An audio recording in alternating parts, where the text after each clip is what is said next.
Baik, yang sebelumnya kita sudah bahas ya masalah bagaimana teori yang dikemukakan bahwa banyak sekali argumen yang mengatakan bahwa agama Islam adalah sebagai penghambat daripada roda kehidupan.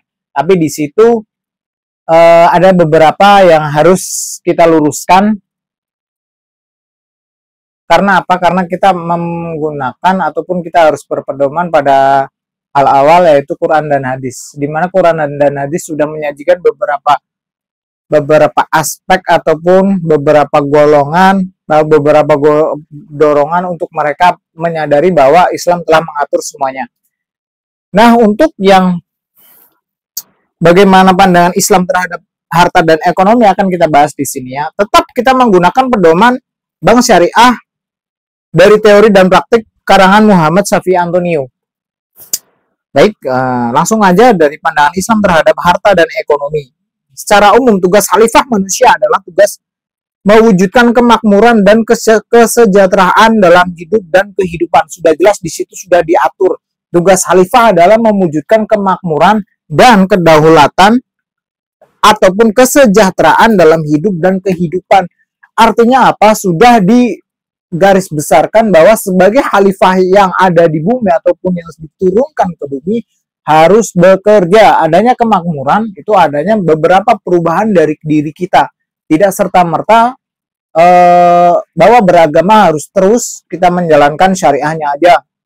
Tidak seperti itu, tapi kita juga harus melaksanakan apa yang menjadi kewajiban diri kita yang lain. Nah, kalau masalah soal ibadah ataupun pengabdian itu sudah menjadi arti luas bagi kita. Nah, di sini juga ya kan ada yang menyatakan di Al-Qur'an itu kan kita disuruh beribadah. Sebagaimana dia berpedomannya dalam surat Al-Dariyat ayat ke-56 yang artinya aku telah menciptakan jin dan manusia melainkan agar mereka beribadah kepadaku. Benar, daripada persepsi itu dibenarkan. Tapi nggak lihat dari firman-firman yang lain. Bagaimana tentang kepemilikan harta. Nah, kepemilikan harta di sini apa maksudnya? Yaitu kepemilikan oleh manusia yang sifatnya relatif. Relatif artinya apa? Harta sebatas untuk melaksanakan amanah, yang mana amanah mengelola dan memanfaatkan sesuai dengan ketentuannya ataupun ketentuan Allah Subhanahu wa taala yang mana diterangkan dalam surat Al-Hadid ayat ke-7, yaitu berimanlah kamu kepada Allah dan Rasulnya dan infakkanlah di jalan sebagaimana harta yang dia telah menjadikan kamu sebagai penguasa atau sebagai amanah. Maka orang-orang yang beriman di antara kamu dan menginfakkan hartanya di jalan Allah memperoleh pahala yang besar. Sampai sini paham? Tadi yang apa namanya? Mempunyai argumen bahwa Islam sebagai penghambat ekonomi, dia berpedoman pada ayat ataupun pada surat yang artinya kami telah menciptakan jin dan manusia untuk beribadah. Tapi mereka lupa pada surat yang baru saja saya bacakan bahwa kami telah memberikan kewajiban bagi mereka yang memegang amanah untuk membagikan ataupun memberikan infak di jalan yang benar. Artinya apa di sini? Bahwa di situ ada perputaran ekonomi. Kalaupun seumpama tidak memberikan infak gimana? Oh, tidak memberikan infak artinya apa? Kalau kita pikir lagi ya, infak kan diberikan kepada orang yang punya dan dari orang yang punya diberikan kepada orang yang kurang punya. Di situ nanti ada perputaran ekonomi. Dan jangan khawatir dari yang seumpama tadi dari orang kaya memberikan terus nanti harta kekayaannya kurang dong. Oh, tidak seperti itu, tapi melainkan nanti juga akan bertambah dan memperoleh pahala yang besar. Yang kedua, kita bahas status harta yang dimiliki manusia adalah sebagai berikut ya. Yang pertama adalah sebagai amanah. Manusia hanyalah pemegang amanah karena memang tidak mampu mengadakan benda dan tiada.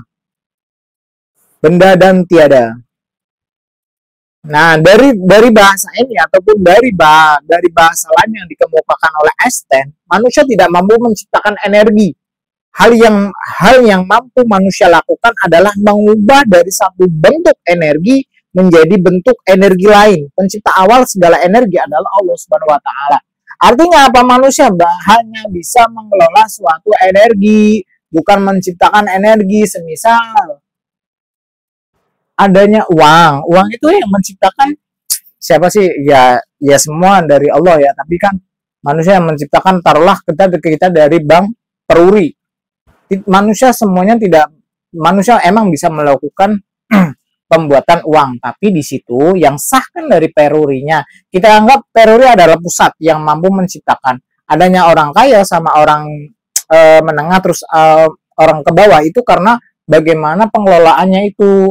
Kalau pengelolaannya benar, sebagaimana yang diciptakan, sebagaimana yang telah sudah diuraikan oleh teori Einstein bahwa manusia hanya bisa menciptakan energi yang baru dari energi yang lama ataupun mengupdate bahasanya ya. Nah, dari sini sudah dijelaskan bahwa manusia tidak mampu untuk mengelola, tidak mampu untuk memegang awal, tapi mereka hanya bersifat sebagai pengelola ataupun mengembangkan. Dan awalnya itu hanyalah Allah Subhanahu wa taala. Nah, yang kedua apa? Itu sebagai perhiasan hidup yang memungkinkan manusia bisa menikmati dengan baik atau tidak berlebih-lebihan. Manusia memiliki kecenderungan yang kuat untuk memiliki dan menguasai dan menikmati harta. Nah, seperti itu yang di dalam lagu apa sih, gue lupa lagi lagunya. Roma Irama kayaknya. Ya, setiap keindahan. Nah, ya gue lupa lagi. Semua yang menutup perhiasan itu adalah perhiasan dunia yang hanya semata, tidak bisa kekal selamanya. Oke? Sekali-sekali sungguh kalain nal insana lafi salah. Kala innal insana layadho arra'ahu ustahna. Sekali-sekali tidak, sungguh manusia itu benar-benar melampaui batas apabila melihat dirinya serba cukup. Kalau sudah cukup, pingin lagi yang lebih baik, pingin lagi lebih baik. Tapi mereka tidak sadar bahwa sifatnya harta itu adalah sebuah titipan, sebuah perhiasan dunia, tidak kekal untuk dimiliki. Seperti itu ya. Terima kasih.